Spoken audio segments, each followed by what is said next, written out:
पहली कहानी 24 फरवरी। रूस के राष्ट्रपति व्लादिमीर पुतिन ने यूक्रेन के खिलाफ विशेष सैन्य अभियान शुरू करने का ऐलान किया। पुतिन के इस ऐलान के कुछ ही मिनटों के भीतर रूसी सेना ने यूक्रेन की राजधानी कीव से लेकर सबसे बड़े शहर खार्किव और साथ में ओडेसा और दोनबास में धमाके करने शुरू कर दिए। यूक्रेनी अधिकारियों के मुताबिक रूस अपने पैराट्रूपर्स को मारियापोल और ओडेसा के इलाके में उतार रहा है। साथ ही कीव, खार्किव, सुमी समेत कई इलाकों पर सैनिक ठिकानों के ऊपर रूसी मिसाइलें बरस रही हैं। साथ ही सेनकिव का वो जगह जहां रूस, यूक्रेन और बेलारूस का ट्राई जंक्शन बनता है, वहां से भी रूसी वाहन यूक्रेन के भीतर प्रवेश कर रहे हैं। इसी बीच 1 घंटे तक ऑफलाइन रहने के बाद यूक्रेन के रक्षा मंत्रालय की वेबसाइट को बहाल कर दिया गया। मंत्रालय ने घोषणा की कि उसने लुहांस्क में 5 विमानों और 1 हेलीकॉप्टर को मार गिराया है। यूक्रेन के राष्ट्रपति जेलेंस्की ने यूक्रेन में मार्शल लॉ लागू करने की घोषणा कर दी और यूक्रेनी सेना को आक्रमणकारियों पर अधिकतम हमले करने और नुकसान पहुंचाने के आदेश दिए। उधर बेलारूस ने उत्तर से यूक्रेन पर रूसी सेना को आक्रमण करने की अनुमति दे दी। आक्रमण के पहले दिन ही यूक्रेन के 137 नागरिक और सैनिक दोनों मारे गए। राष्ट्रपति जेलेंस्की ने 16 साल से लेकर 60 साल तक के पुरुषों को यूक्रेन छोड़ने पर पाबंदी लगा दी। दूसरी कहानी 25 फरवरी। यूक्रेन रूस में जारी जंग के दूसरे दिन भी जानमाल की व्यापक तबाही हुई। भारत की चिंता उन भारतीयों के लिए रही जिनका एक समूह रोमानिया की सीमा के लिए रवाना हो गया। अमेरिका और नाटो देशों की ओर से रूस को लगातार चेतावनी दी गई। बैठकों का दौर भी जारी रहा। भारतीय छात्रों का पहला जत्था चरनीव से यूक्रेन रोमानिया बॉर्डर के लिए रवाना हुआ। भारत की तरफ से 2 विशेष विमान रोमानिया सीमा पर भेजे गए, जहां से वो भारतीय नागरिकों को लेकर सुरक्षित स्वदेश लौटे। तीसरी कहानी 26 फरवरी। रूस और यूक्रेन के बीच युद्ध का तीसरा दिन। रूसी सैनिकों ने यूक्रेन की राजधानी पर हमला तेज किया। कई दिशाओं से शहर की तरफ बढ़ने की कोशिश करते दिखाई दिए। रूस ने बार बार दावा किया कि उसके निशाने पर केवल यूक्रेन के सैन्य ठिकाने हैं। रूसी सैनिकों ने यूक्रेन की राजधानी कीव में प्रवेश किया और सड़कों पर घमासान शुरू हो गया। झड़पों में सैकड़ों लोग हताहत हुए और पुलों, स्कूलों और अपार्टमेंट की इमारतों को भारी नुकसान हुआ। यूक्रेनी राष्ट्रपति ने वहां से निकल जाने के अमेरिका के प्रस्ताव को मानने से इनकार कर दिया है और इस बात पर जोर दिया है कि वो राजधानी में ही रुकेंगे। वहीं दूसरी तरफ रूस ने मेलिटोपोल शहर पर कब्जा करने का दावा किया है। रूसी राष्ट्रपति पुतिन ने सेना से वहां के नेतृत्व को उखाड़ फेंकने और शांति से बातचीत करने का आग्रह किया है। संयुक्त राष्ट्र सुरक्षा परिषद में यूक्रेन पर रूस के हमले के खिलाफ अमेरिकी प्रस्ताव पारित नहीं हो सका। हालांकि सुरक्षा परिषद के 15 सदस्यों में से 11 ने प्रस्ताव के पक्ष में वोट किया, लेकिन रूस के वीटो की वजह से प्रस्ताव पास नहीं हो पाया। बड़ी बात यह है कि भारत, चीन और यूएई वोटिंग के दौरान गैर हाजिर रहे। चौथी कहानी 27 फरवरी। रूस यूक्रेन के बीच छिड़ी जंग का चौथा दिन। कीव पर कब्जे के लिए रूस ने हमले और भी ज्यादा तेज कर दिए। रूसी हमलों में अब तक सैकड़ों नागरिकों के मारे जाने की खबर है। उधर रूस के सेंट्रल बैंक पर अमेरिका, यूरोपीय संघ और ब्रिटेन ने प्रतिबंध लगा दिया। यूरोपीय देशों ने भी रूसी विमानों के लिए अपने एयर स्पेस बंद कर दिए हैं। यूक्रेन संकट को लेकर रात 1:30 बजे राष्ट्रीय सुरक्षा परिषद की बैठक बुलाई गई और यूक्रेन मुद्दे पर राष्ट्रीय सुरक्षा महासभा में वोटिंग भी हुई। रूस की एयरलाइंस कंपनी एयरफ्लोत ने भी कहा यूरोपीय देशों के लिए सभी विमानें निलंबित कर दी गई हैं। इसी बीच यूक्रेन ने अंतर्राष्ट्रीय न्यायालय से कार्रवाई का अनुरोध किया।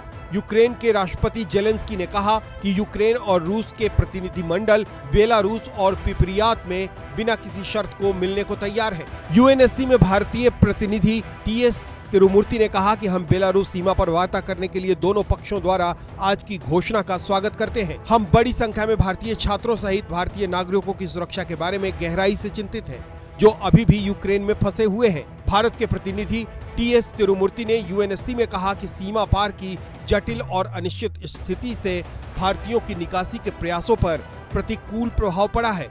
लोगों की निर्बाध और अनुमानित आवाजाही बनाए रखना महत्वपूर्ण है।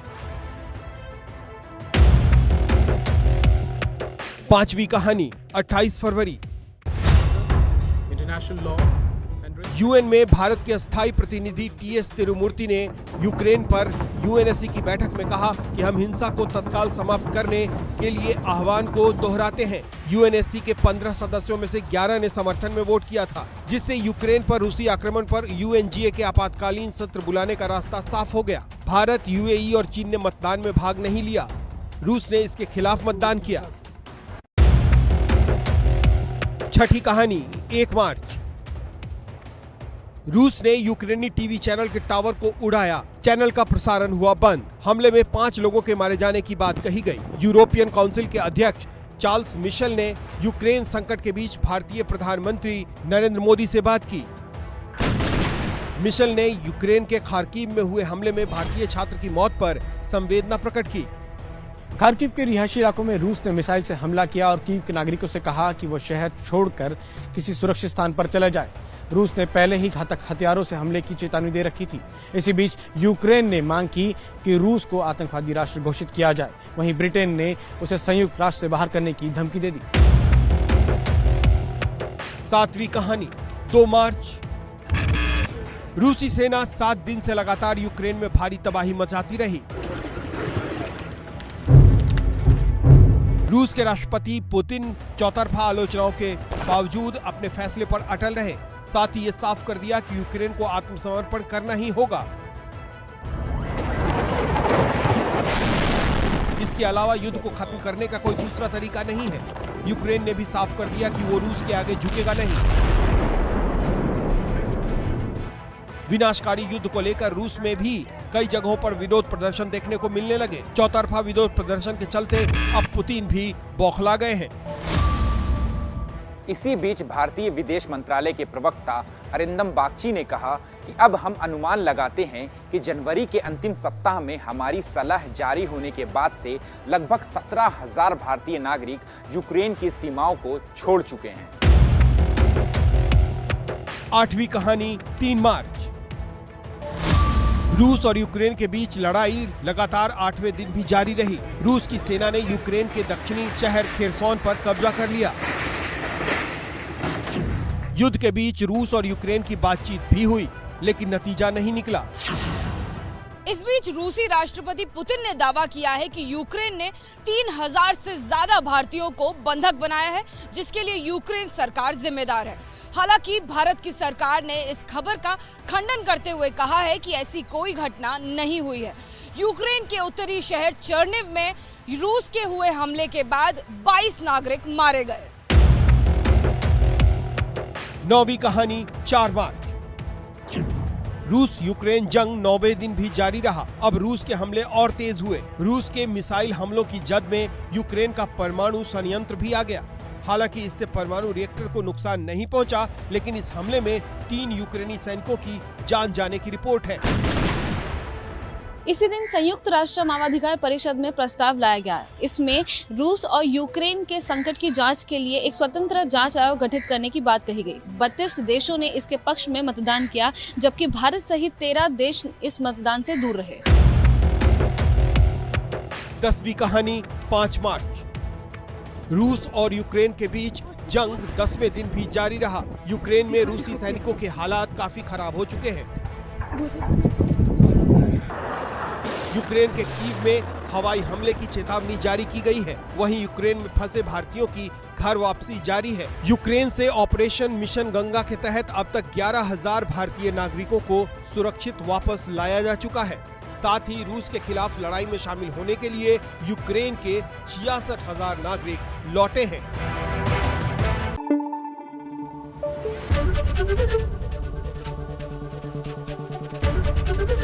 एबीपी न्यूज आपको रखे आगे।